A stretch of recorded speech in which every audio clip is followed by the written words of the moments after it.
What's up, folks? This is Addy Ads, and today we got a great guest, Steve Pokoinen of Slow News Day. He had me on his show when I was in New York City covering the Maxwell trial, and he's on Rockfin where he has a really big channel and it continues to grow. He, like myself, has experienced quite a bit of censorship as a result of his work, and I was hoping we could do something different because, much of the time Steve's covering the daily beat, what's going on a weekly or daily or even monthly basis. So I wanted to kind of talk to him about his beginnings and how he got to covering politics like he is now and doing the work that he is. So I want to thank you for coming on the show, Steve. And I want to mention as well, he is an organizer, activist, documentary filmmaker, contributor to Union of the Unwanted. He's been featured on ABB and the MCSC Network, which we can talk about today. Support links for both of us are in the show notes. And if you want to beef up your intro for those that don't know you, if you could, Steve. And once again, thanks again for coming on the show. Heck yeah. Thank you. And just hats off to you for the work that you've been putting in the last couple of years, Addy. You're fucking killing it, dude. We love you. We do. Thank you, We're Steve. glad Thank you're you, out sir. there. I appreciate it.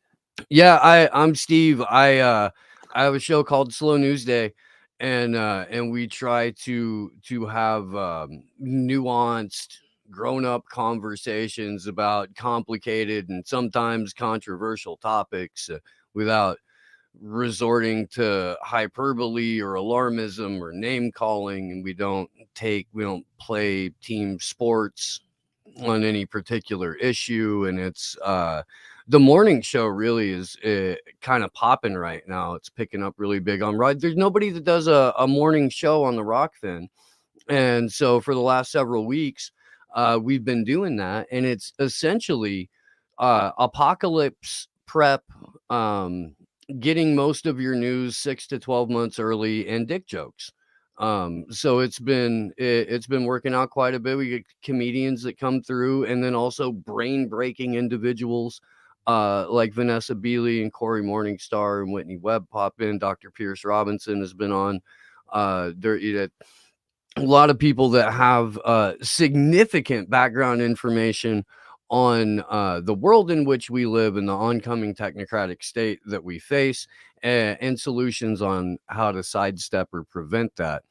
I've been doing, I guess, political journalism. I started in years ago, briefly wrote for The Nation in 2008, got fired for writing an article that never got published called Barack Obama, Reagan with a Tan. They didn't like that take. I was subsequently blacklisted for a number of years. I had a kid, did carpentry, was active in Occupy. And then after the 2016 election, it really dawned on me that the vast majority of independent media exists as an echo chamber of the corporate press with a little bit of finger wagging and a little bit of subscribe to my Patreon. And there was a giant lane for people who were legitimately telling the truth, who didn't have a personal, favorite, didn't have a pet politician or political party, didn't come at it with any particular agenda other than a dedication to getting out accurate information. And so started up Slow News Day, and really it's built around having people on the show that are smarter than me and asking them questions. Yeah. Wow, that's great, sir, and great background introduction there. Where are you from originally, and where do you work out of now? Because I know, and we could talk about what happened last, I think it was last month, with your car too.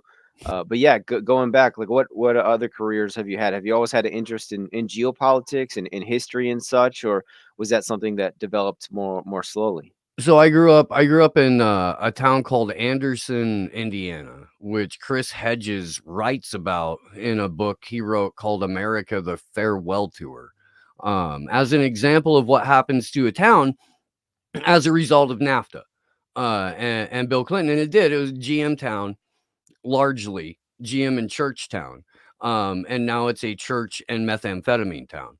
Um, which is tragic. Also, where Mike Pence was the representative from Indiana's 6th congressional district. That's not my fault. I was gone, but the guy who he replaced, David McIntosh, kind of is my fault. He was a former student of my father's who taught history, and ended up running for Congress during the Newt Gingrich Contract for America years. I was 16. My dad volunteered me for this campaign.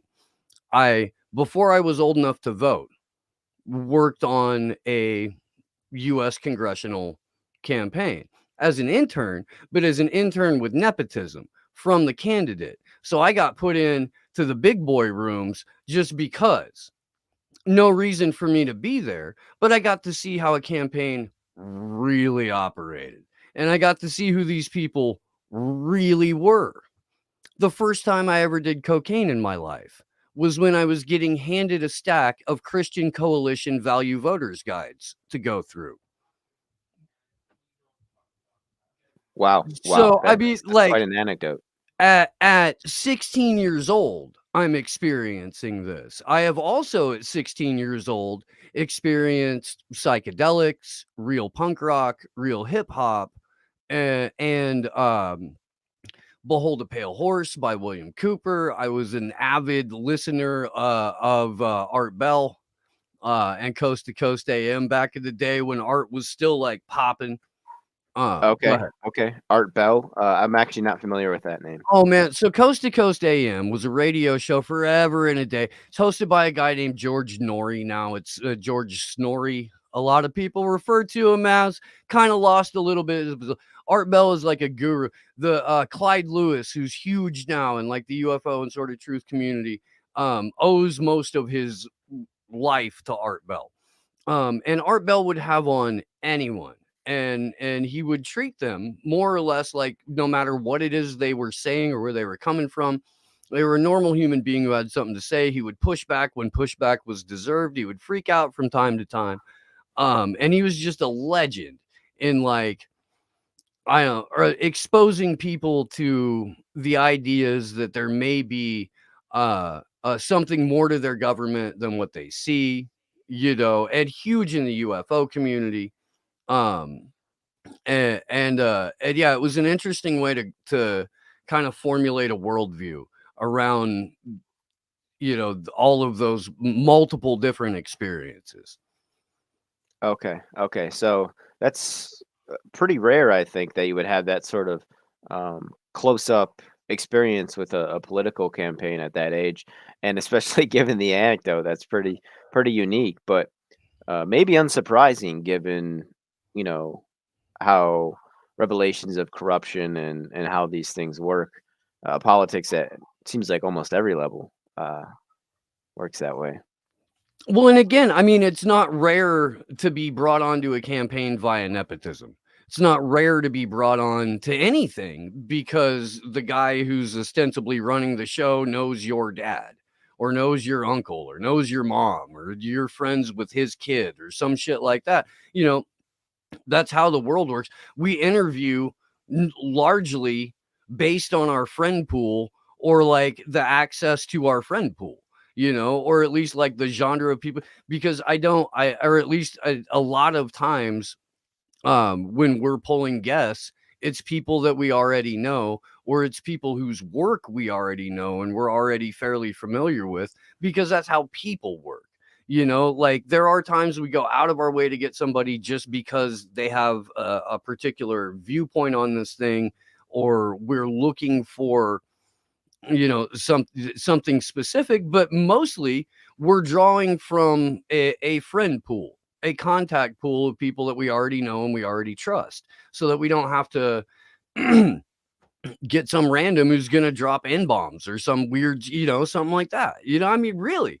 And so the idea that that's how political campaigns work shouldn't be necessarily surprising. In life, you rarely wind up with the best person suited for the job.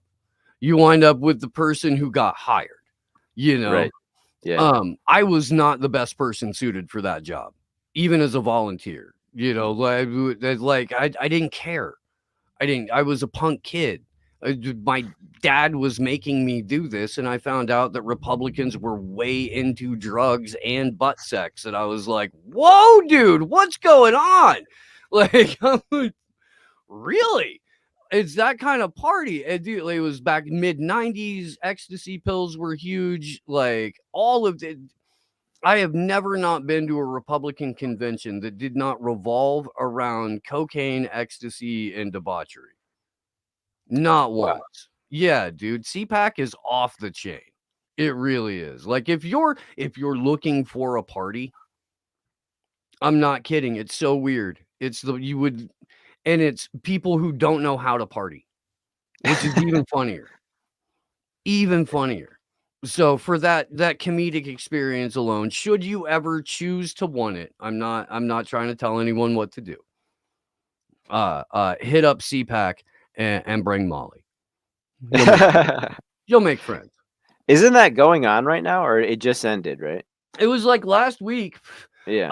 and they brought out Tulsi Gabbard because 2024 is make America one party for real. That's what they want. Glory Jones was my co-host on Slow News Day. You don't have a co-host, so I can say my better than your co-host. But that's how I introduce her anyway. Glory's a phenomenal human being. Shout out. Awesome. Yeah, that's great. I'm on a show on Sundays now, the Reality Operating System with Peter Duke. So that's kind of Oh, both cool. of our show. He's more so the main host on that one, but yeah, I generally don't have a co-host. That's correct. Um, were there, it sounds like that was kind of a watershed experience for you. Did you have any other moments like that, whether it was the day of 9/11 or maybe years later learning the truth about 9/11? Maybe it was a book or someone you met that I mean, really Behold expanded a things Pale for you. Horse was crazy. I spent a lot of the 90s in parking lots and campgrounds at music festivals and concerts. I wound up accidentally at a couple of rainbow gatherings. I remember having a conversation with somebody, some old timer at like 3 o'clock in the morning in the middle of the woods in Missouri in 2000, maybe 2001, where he was telling me that the next world war was going to be fought over water, and that if people weren't paying attention to water rights and stuff, this 20 some years ago, they were going to be screwed. That really stuck with me. um I mean, I was in upstate New York across the Tappan Zee Bridge in I think Rockland County, I think, is where the New York Renaissance Festival it is. Not the one in Saratoga, but the one in Tuxedo Park is where I was on 9/11. We had friends that were in the city that we didn't get into contact with for a couple of days. We didn't know if they were alive or dead. Um, but there were a number. I was in a Renaissance Festival campground. I did that for a number of years as my retirement from allegedly selling drugs in Grateful Dead and Widespread Panic parking lots. Um, and I never really had an inside the system job, Addy. I never really have. I've always kind of like, even as a carpenter, it was like either self-employed or working for a couple other people, hardly ever on the books and stuff like that. I just never Hmm. really dove in too much. And on 9/11, like, we really had the sense that, holy crap, they're really doing it. They're really coming after everybody. This is that new world order shit that Poppy Bush was talking about a couple of years ago. And then all of that got stamped down by patriotic fervor. And it didn't really raise its head again until after Loose Change. And we had already had a botched Iraq protest movement between those two events, between 9/11 and the release of Loose Change, and really the beginning of like the 9/11 truther movement in earnest.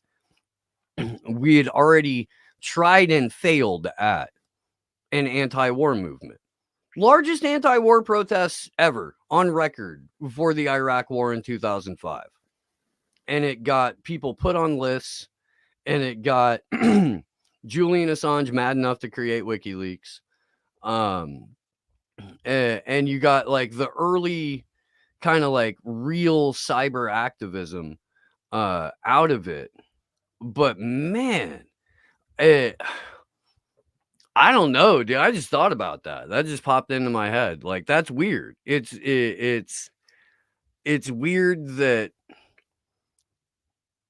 there was almost an inherent understanding a couple of years post 9/11, definitely after the passing of the Patriot Act, that that what had happened that day wasn't the way that it was working. That holy crap, George Bush really is lying about everything. Dick Cheney probably is Darth Vader, and we don't even want to talk about, the cabinet full of neocon goblins and vampires that he surrounded himself with. I had Richard Pearl out there lying through his teeth every day. So once that understanding set in, I really feel like all of the limited hangout psyops in earnest sprung up out of nowhere. And really, with the arrival of independent media and the arrival of real-time news via the internet, the job of the media in general became combating the rewriting of real time. Mm. And Mm-hmm. that's one of the things, that the lane that I was talking about earlier, that's not something that enough people are doing. And that's why we like what you're doing, Ryan, Christian over at Last American Vagabond, everybody that's riding with Whitney over at Unlimited Hangout, Vanessa Beeley and Corey. I mean, a number of these people are, but legitimately doing that.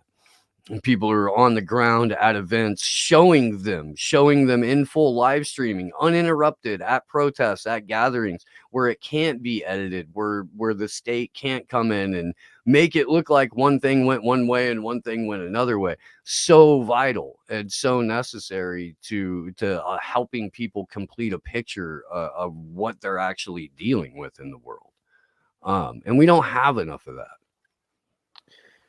Yeah, I still think there's like the supply is not meeting demand yet, which is why I think the people who are doing it, it's important they keep doing it and stay consistent. That's something one of my objectives for this year, which I seem to be set on or my rates, is just to increase my work rate is all, whether it's articles or videos or whatnot. So yeah, that's very very well said. And do you have did you have a background in broadcasting or media before? Or did you decide to start live streaming? And when was that that you started, kind of experimenting with independent media? Well, I mean, I'd been independent journalist slash, dipshit on the internet, blogging about things, for a number of years. But I don't know. I mean, I've performed before. I've done things, I've like done a little bit of stand up before. I've done like, high school plays and shit like that. I'm not uncomfortable on camera. I'm not uncomfortable in front of an audience. I've been in a bunch of bands. I've done like the Renaissance Festival thing where I wasn't a performer. I was selling shit, but you're walking up to people and talking shit to them and having, trying to make them smile and take their money. I've done the business to business shit, selling framed artwork to fucking people who didn't want me there in the first place. So like, so it's not, I'm not uncomfortable in the environment.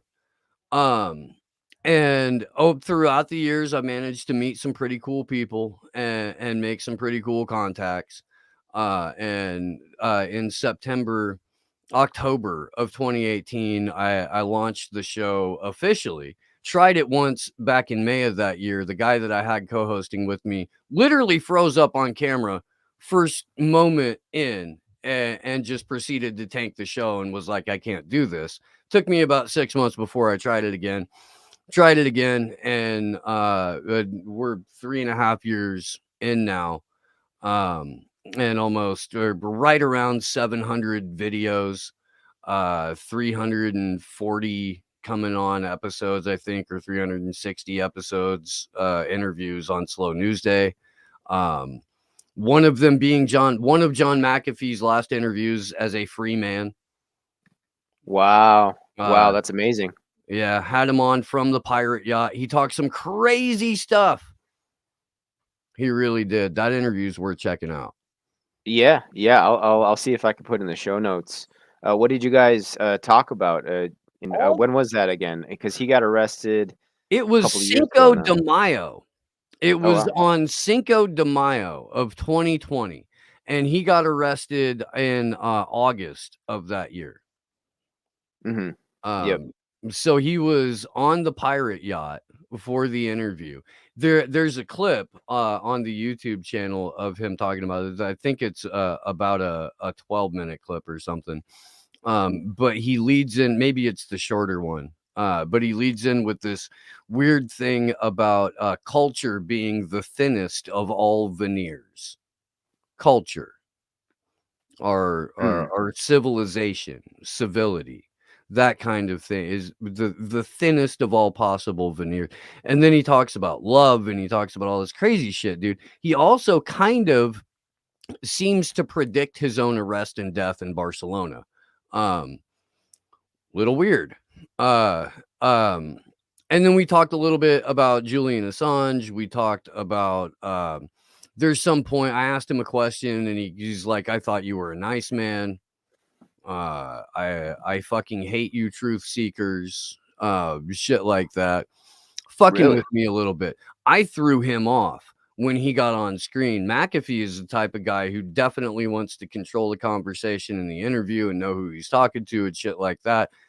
In the neighborhood that I was living in Boulder Creek, which is outside of Silicon Valley in California, there was a guy who told me that he was one of the original 5 people for the McAfee antivirus software back in the 80s. He was one of the developers. He went on to work for Lockheed Martin, um, and freaked out on me when I told him what the drone strike statistics were and fired me as his carpenter until he actually looked it up and then apologized to me and rehired me. Weird. But worked with Wow. McAfee for like 15 years. So McAfee gets on and I'm like, hey, so I say the guy's name and I start talking about him and it threw him way off. And he was like all fucky, like off his game. So I'm pretty sure I got a different interview out of him than most people were getting at that time. Wow. Wow. That's very interesting. I'm gonna check that out at some point. And he did seem to predict his death with the tweet about Epstein and yeah, those months before I know. But you mentioned the Nation media outlet. I'm not familiar with that. Can you describe that? They were supposed to be more of a leaning thing, or at least I kind of thought so at the time. And well, I was just trying to get a fucking name out at least. And they were taking anti-war positions during the Iraq War. They were publishing more like people who had a more like, I don't know, almost anarchist anti-war approach. Um, they put out a thing for a call for an election blog team. You could, basically like throw your work out. If they accepted it, then they brought you on. I got to the point to where I was an actual paid contributor for a number of months. I got to interview Dennis Kucinich and Mike Gravel because they were running for president. It was 2008. And then I started looking at, after they dropped out in January. I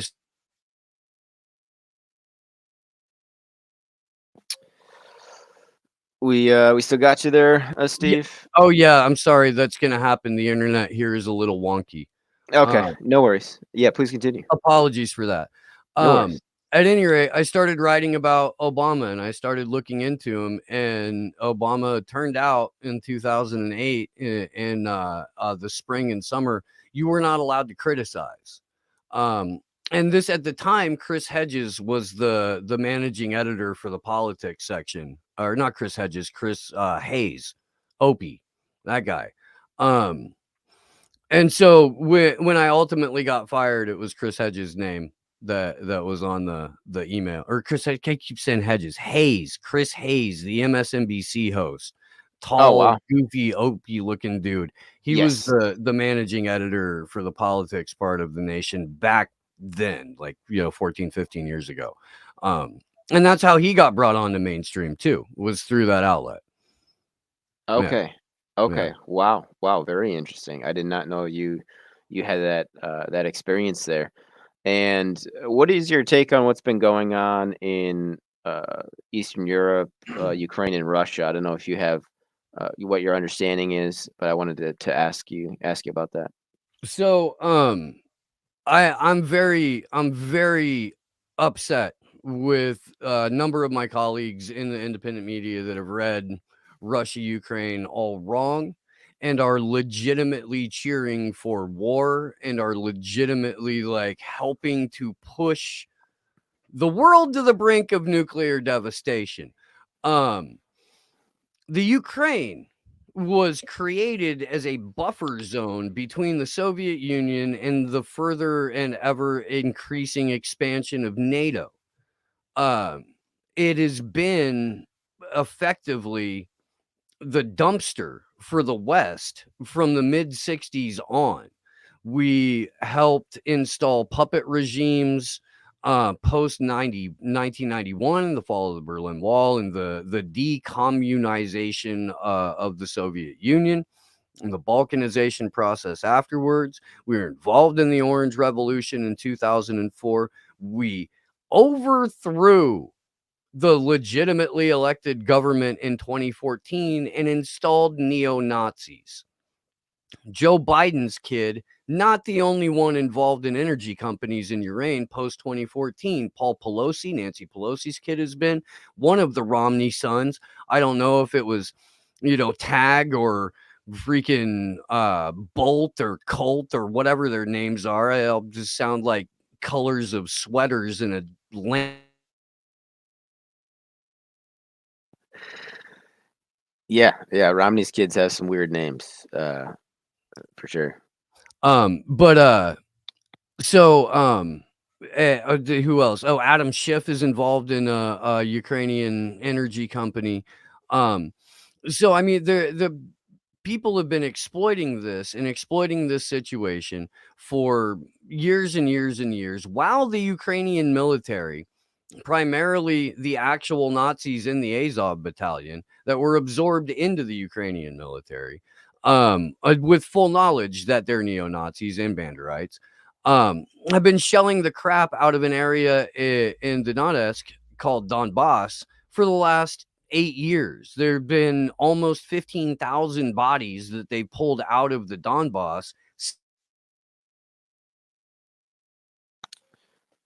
Okay, so 15,000 bodies out of the Donbass, and then I wanted to ask about Banderites too. What's a Banderite? So, Stepan Bandera was a Ukrainian national who aligned with the Nazis in World War II.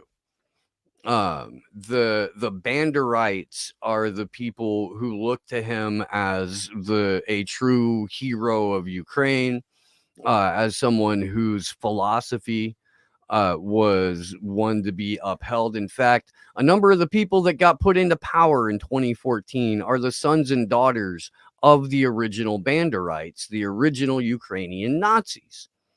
So when we say neo-Nazis, we mean literally they're the sons and daughters of legitimate World War II Nazis that the US has been putting into power, arming, funding, and training for the last 8 years, and casually standing by and allowing a genocide to take place in the Donbass. Um, the situation as it stands is that there has always been a handshake agreement that NATO won't expand into Ukraine. For the last several years, they've been talking about nothing but expanding NATO into Ukraine, not the Ukraine. They're not Soviet Russia anymore. That's a whole thing.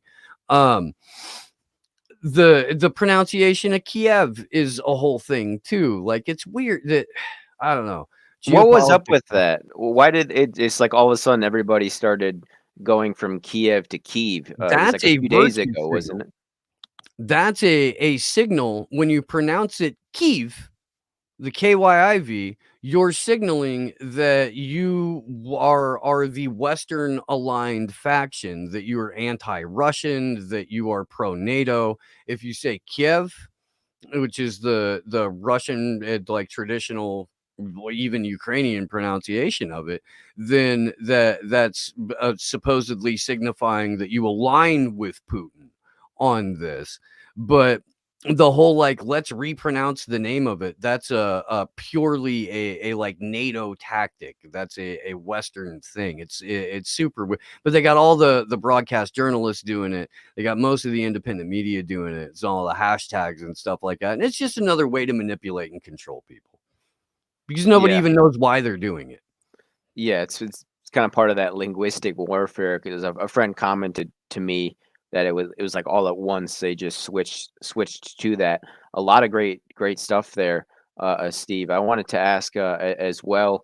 Well, you mentioned the Azov Brigade. If there's anything else you wanted to add to Ukraine before we go to Canada and the truckers. I want to be very, very clear about Yeah, so we'll just get Steve's take on Ukraine, Canada, truckers. As I mentioned yesterday, I'm this going and to be be in back. DC later this week on the 3rd, meeting up with Ryan Dawson and I think Kriston T. Harris of the Rundown Live as well. Oh, So, cool. yeah. Cool. The only other thing I really want to say about it, like, it's we shouldn't be involved in all. If we have no. Oh, it looks like he's cutting out again. Um, so, live here, folks, with Steve Yeah, Pokoinen, Slow sorry News about Day. that. No worries. Um, So, we shouldn't be involved, you're saying? we shouldn't be involved in this at all. We help create the mess. If anything, we should be the first people to say everybody needs to put their freaking guns down. We're not doing that. We're sending more guns. There are a lot of fourth industrial revolution and great reset ties into this. It looks like an intentional collapse of global financial markets. All of these people shake hands in Davos when we're not looking. So I mean, the first casualty in every war is the truth. That saying is never going to run out of mileage ever. Mhm. Mhm. Yeah, yeah, that's a great point there. And yeah, just switching over to Canada, I'll be covering the American Truckers Convoy. But what do you think about what's been going on uh, up north? You know, I know a lot of people wanted to say that the trucker protest itself was a psyop. I don't believe that to be true at all. I know for a fact that people were legitimately there trying to get some kind of rein in on an out of hand government. They have every right to do that. Support them 100% in their efforts. I think that we saw a glimpse of what the future is going to look like for everyone who steps out of line against the state in the frozen accounts and the tracking and tracing. I think that the overreach that the Canadian government has displayed over the last month is just kind of a forecasting for the rest of the planet, particularly the Five Eyes countries. If we don't put a stop to these illegitimate oligarchies passing as elected governments, yeah, Hmm. uh, and Viva truckers, Yeah, fuck. for sure, for I'm sure. glad Yeah, you're gonna be able to cover that. I know I'm in contact with Jeremy Lafredo, who's attached to Rebel News now out of Canada, covering it wow, with them and for them. wow, Um, that's and, great. and we're gonna be hearing from him on the road this week. I'm stoked that you're meeting up with Kriston, and that Ryan's flying in. Yeah. He doesn't usually make US appearances. No, no, he doesn't. Yeah, so that'll be fun. I've met him before, both those guys. I covered the Maxwell trial with Chris Don. He's in my book, How Yeah, to yeah. Cover the Ghislaine Maxwell Trial, which people can get on Amazon. And then Ryan, I met up with in California, actually with my current co-host of the Reality Operating System, Peter Duke. So it should be great. And Yeah, I would love to get in touch with your Rebel News guy. I think it would be cool to do a trucker to trucker protest connection if we could. I know some of those guys are a little bit. Oh well, I know Rebel News is different, but some of them are a bit hesitant to talk to completely independent cowboys like Oh, no, no, no, myself. no, no. Jeremy's what one of he writes for Unlimited Hangout Oh, on nice. Okay, Whitney's site, and then has been doing some articles with Max Blumenthal at the Gray Zone that are COVID and Bill Gates focused. Um, sweet, from sweet. when the Gray Zone finally pulled their heads out of their asses and started covering real shit. Thank you, gentlemen. I appreciate that. I do. I'm sorry about the breakup of Max. I got nothing but love for you, man. You know that. Okay, okay. Yeah, see, I wasn't aware of that history, although I'm aware of Blumenthal and the Gray Zone, and of course, Limited Hangout. My Epstein Files work was featured there once. That was really cool of Mhm. Miss Webb to do that, and then uh, yeah, it was interesting because there was a protester at the Defeat the Mandates protest in Washington D.C. and I don't think I've shared it yet, so I got to share that photo. But I took a photo, and he's like, "You need to check out these outlets," and it was like I think it was Unlimited Hangout, Last American Vagabond. Uh, I saw that picture. yeah, I've okay, seen it was on a protest sign, right? yeah, yeah. There was a Yeah. couple other independent. I can't remember what they were, but I'll repost it if anything, just so people can see that. Yeah, it And was I was like, "Hey, fantastic. man, I've been on a couple of those shows," so that was kind of I think cool. they had, like, Children's Health Defense up there, Yep. and Yeah. something else. Yeah. There was like Yeah. 4 or 5 or 6 of them. So. Corbett Report. Corbett was one of them. Oh, yep. Corbett Report was on there. Yep. Yeah. Yeah. So you've seen that. I gotta email him. Yeah, yeah. He's got great documentaries, does he? And that might segue into another question. I mean, who other reporters, independent media, do you like to pay attention to? Because you know a lot of people. I know, Steve. Um, so I mean, it really depends on what my questions are. You know what I mean? But like, if we're preparing for the show and I'm doing something on finance, I do check in with the fellows over at Zero Hedge a lot, and we had a pretty good take on all of that. Um, I mean, I'm personal friends with, like with Whitney, so I'm checking in with her. I'm checking in with Ryan Christian from The Last American Vagabond. I'm checking in with Vanessa Beeley on the regular because she lives in Syria, and it's one of the places that get underreported. Scott Horton and antiwar.com do fantastic work on foreign policy coverage. Garland Nixon, who is a radio broadcaster, worked for Sputnik for a number of years, and RT. He's got some of the best and like big picture analysis on geopolitics, and he's really underrated, man. Like Yeah, underappreciated. But Garland Nixon is a badass.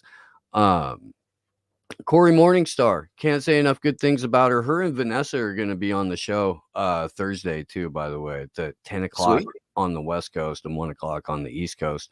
Rare appearance, dual appearance with Corey Morningstar and Vanessa Beeley. Um, yeah, I mean, you know, I I'm fortunate enough to be a part of the Union of the Unwanted, which is hands down the greatest ensemble podcast on the planet, hosted by Sam Tripoli and Charlie Robinson, Ricky Varandas from the Ripple Effect, and Midnight Mike from Our Big Dumb Mouth, um, which are all fantastic shows in their own right. And the guest pool that these guys get is incredible. And so, really, if I ever want to draw from the fountain of knowledge, I will go to the Union of the Unwanted guest list and panelist list. Those are murderers. I have imposter syndrome every time I'm on that motherfucker, dude. It is like wild. It's wild, And I'm like, you want to be on this show? Really? Okay. Let's do this. But yeah. So I mean, there's people who are just heads and shoulders above everyone else in their fields, and Mm-hmm. all of whom I've mentioned. Dr. Pierce Robinson, the Organization of Propaganda Studies out of Berlin. He's incredible, and he works with some of the best economists and thinkers on the planet. Yeah, Ian Davis, got to give him a shout. Eva Bartlett. I mean, there's people that do tremendous work that have been on top of this from day one, who were talking in 2019, hey, there's an impending global financial crash coming across the board. In August of 2019, we reported on it on Slow News Day. The Fed started just pumping out money like crazy in August of 2019. From that point, we printed almost $30 trillion, nearly $20 trillion alone. Trump printed in 2020 during the first part of the coronavirus. We're now at 2/3 or more of all money that's ever been printed in existence in the US has been printed in the last 3 years. Addy, that's untenable.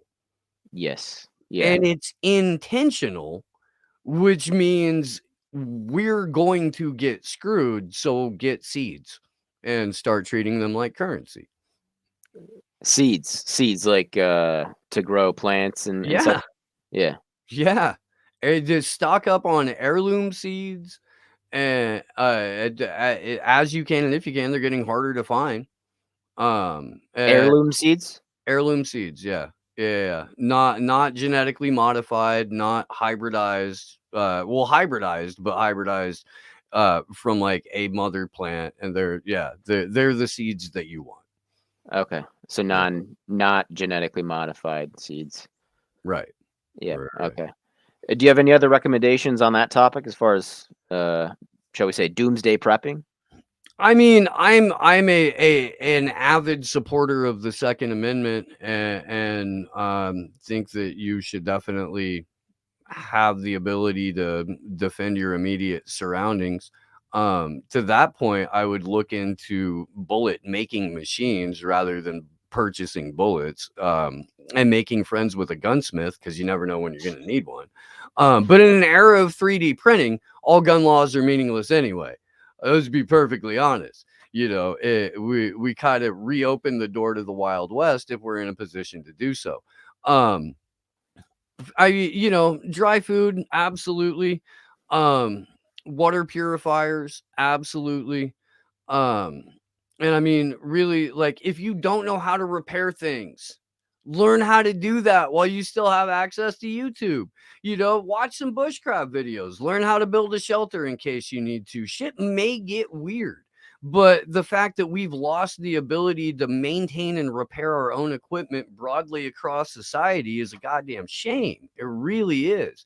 You should be able to do things like change your own oil if you need to. You should be able to do things like throw up an emergency shelter if you need to. Help somebody change a tire. Help somebody change a freaking alternator if you need to. It's 2 bolts, 4 bolts in some cases. But I mean, in a belt.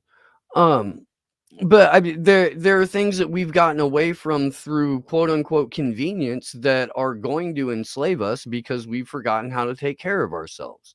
And if I have to leave you with anything, it would be that I don't think that you can be an effective member of your community if you're walking around as a broken or the unwhole individual. And I think that we don't really get an opportunity to fight back against the oncoming technocratic panopticon broken. Please love yourself, take care of yourself, learn how to do that if you don't know how to do that, and you can truly become an effective member of your community and an effective human being in everything that you do if you focus on healing yourself before you try to save the world. Yes, that's a great thought there. I think a great idea you're bringing forth there, Steve. I want to be respectful of your time. We covered truckers, Canada, the meetup this week in Washington D.C., Ukraine, Russia.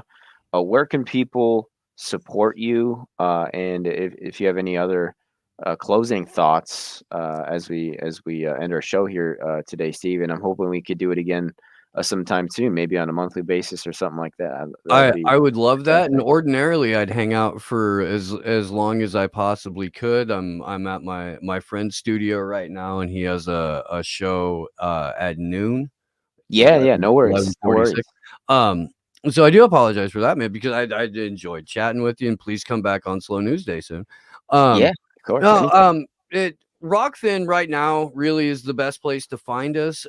In the short term, and while we're a little bit in the air on fundraising sites, um, the Cash App and the PayPal are at Slow News Day Show, and our tech guy Sleepy Josh has a buy me a coffee at buymeacoffee.com/Bort, BORT. We have a GiveSend Go up, givesendgo.com/SND support. We've got some t-shirts over at truthclothing.io.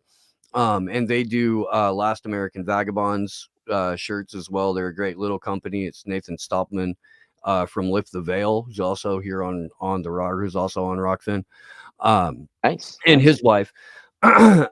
So small U.S. business. They have good products. I dig them. The shirts are comfy as hell, and I do not like an uncomfortable heavy shirt. So I do enjoy wearing the thing with my show's name on it, which is nice. It's nice to be able to say that.